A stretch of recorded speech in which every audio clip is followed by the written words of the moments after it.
আসসালামু আলাইকুম, আশা করি সবাই ভালো আছেন। আজকে আপনাদের সামনে নিয়ে হাজির হয়েছি এডি স্মার্ট গ্রাফিক্সের পক্ষ থেকে। আমরা কিভাবে সকল টুলসের অ্যাডোবি ফটোশপে সকল টুলসের ব্যবহার শিখব এবং জানব।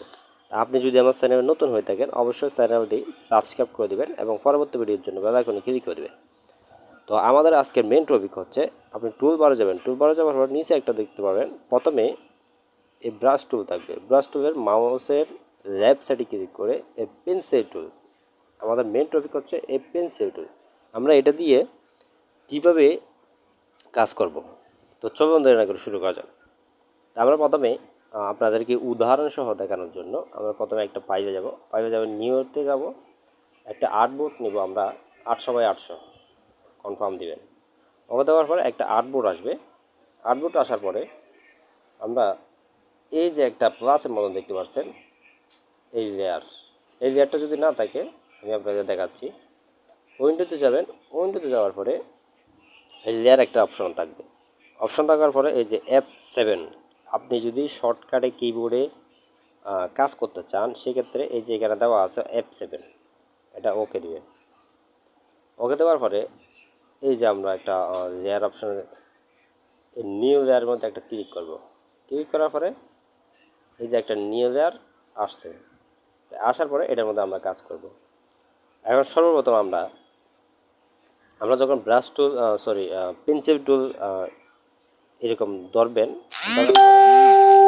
আপনি এই যে উপরে একটা অপশন দেখতেছেন, এই অপশনটা চলে আসবে। চলে আসার পরে মাউসের লেফট সাইডে ক্লিক করে দেখতে পারবেন একটা মানদালা, এটার মধ্যে ক্লিক করবেন। ক্লিক করার পরে এটা আপনি কয়টা নিতে চাচ্ছেন পয়েন্ট, সেই হিসেবে আপনার আসবে।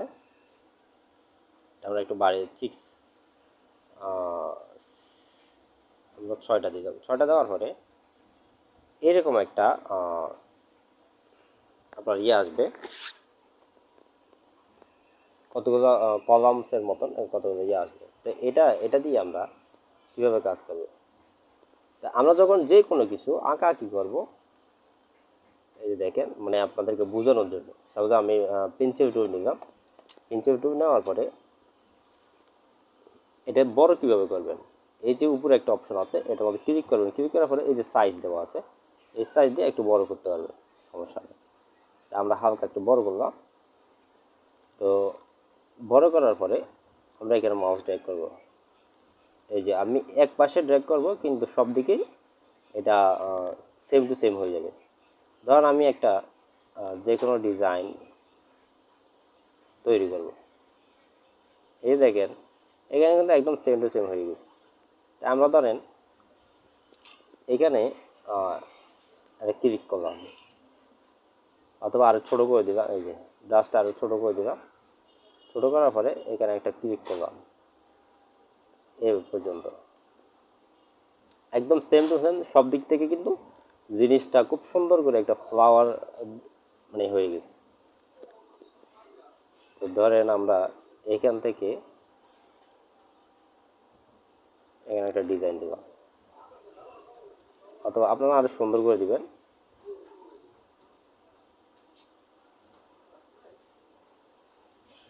এই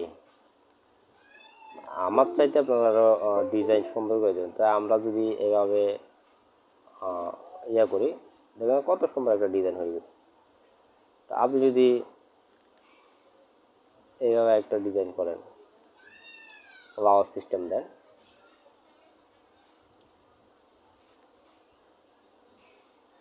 এই তো আবার যদি এইখানেও যদি আপনি সেম সিস্টেম দেন, অথবা আপনি যদি এখানে একটু ফ্লাওয়ার সিস্টেম দিতে চান, সেক্ষেত্রে আপনি একদম অটো হিসেবে করতে পারবেন। তো আমরা এই পেন্সিল টুল দিয়ে অনেক ধরনের কাজ করতে পারি। তো ধরেন আমি এখান থেকে আপনি ছোট্ট একটা ফ্লাওয়ার সিস্টেমে আরেকটু বড় করে দিবেন।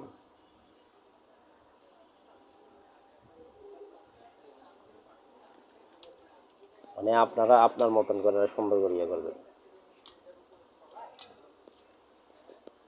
এখানে আরেকটা দিয়ে দিবেন, এটার মধ্যে ধরতে হবে। এই যে এখানে যদি সিলেক্ট যদি না থাকে তাহলে হবে না।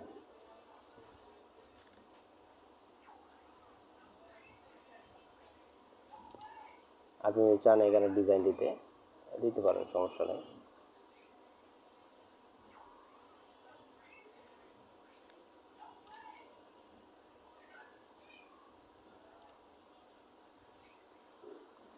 ধরেন আমরা এদিক থেকে আরেকটা দিব, এখান থেকে আরেকটা ডিজাইন দিব।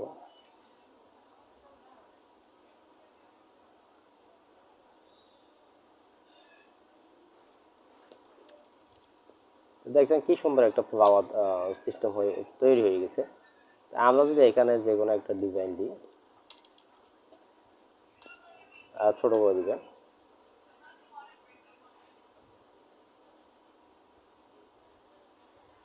এটা হচ্ছে আমাদের ইয়ার উপরে নির্ভর করবে, আপনি কিভাবে জিনিসটা করতে চাচ্ছেন তার উপরে নির্ভর করবে।